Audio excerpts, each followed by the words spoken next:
আসসালামু আলাইকুম রহমতুল্লাহি ওবরাকাতুহ।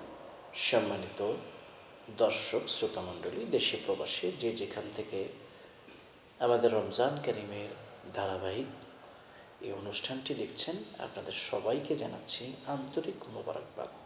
রব্বুল আলামিন সূরাতুত তাগাবুনের 11 নম্বর আয়াতে বলছেন, ওমাই ইউমিন বিল্লাহি ইয়াহদি কলবাহু।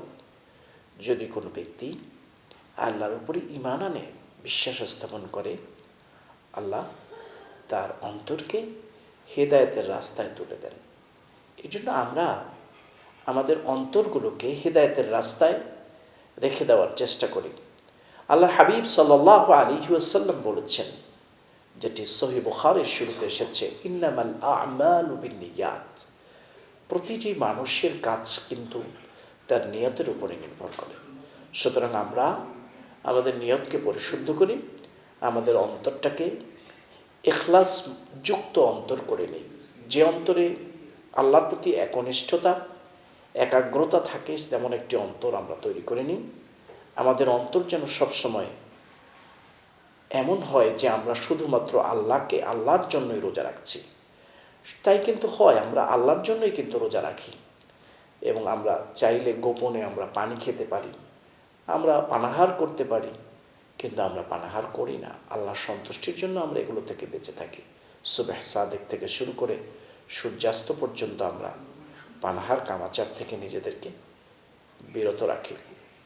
আবার আল্লাহর হাবিব সাল্লাল্লাহু আলাইহি ওয়াসাল্লাম বলেছেন সহিহ বুখারী এবং মুসলিমের মধ্যে, আলা ওয়া ইন্না ফিল জাসাদি মুদগাতুন ইযা সালুহাত সালুহাল জাসাদু কুল্লুহু ওয়া ইযা ফাসাদাত ফাসাদাতিল জাসাদু কুল্লুহু ইল্লা ওয়াহিয়াল কলব।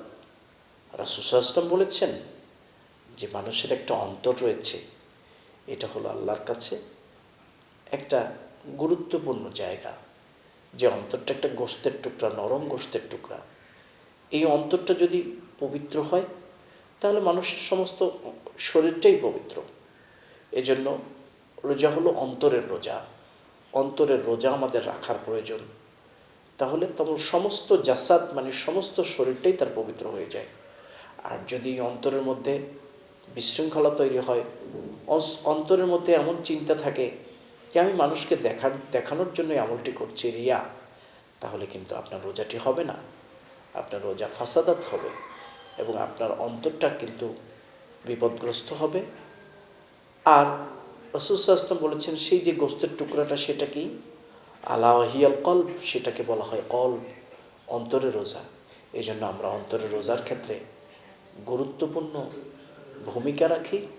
অন্তর দিয়ে আমরা রোজাগুলোকে রাখি, নিয়ত করি যে আমি যখন রোজা রাখবো, মিথ্যা বলবো না, পরের হক নষ্ট করব না, সত্য কথা বলবো, সদা সর্বদা নামাজ আদায় করব, তাহাজ্জুদ গুজারি হব, কোরআন তেলাওয়াত করব, পরোপকারের সাথে লিপ্ত হব, দানের মাধ্যমে আমার জীবনটাকে শানিত করব, মানুষের সাথে ভালো আচরণ করব।